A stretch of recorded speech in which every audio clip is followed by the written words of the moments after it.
ભુજ તાલુકાના ઓગમણી બનીના રૈયાડા ગ્રામ પંચાયત હેઠળના લાખરાવાણ, જગતપર, દેવીસર વગેરે ગામોમાં ઉનાળાને કાળઝાળ ગરમીમાં પાણીનો પ્રશ્ન પેચીદો બન્યો. આજે વિધિવત રીતે ગામના લોકોએ સમૂહમાં આવેદનપત્ર પાઠવી પાણી પ્રશ્ન હલ કરવા માટે રજૂઆત કરી છે.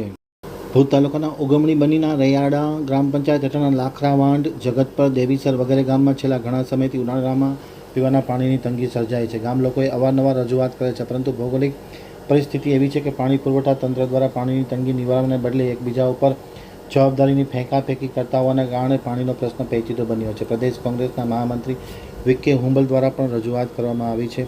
આજે સરપંચની પણ લેખિત રજૂઆત સાથે મુસા ઉમર નોડે, રમજાન હુસેન નોડે, મૌલાના સુલતાન, મુસીબ મતારા નોડે, અલાના અલીમામદ, ગનીભાઈ કુંભાર, ધીરજ ગરવા, અનલી ગોર, ઉમર શમા, ગુલમામદ સમા સહિતના લોકોએ આજે પાણી પ્રશ્ને અસરકારક રજૂઆત કરી છે. 1500ની વસ્તી ધરાવતા આ ગામોમાં પાણીની પરિસ્થિતિ ખૂબ જ વિકટ બની છે. તાત્કાલિક અસરથી પાણી પ્રશ્ન ઉકેલવા માંગ કરી છે.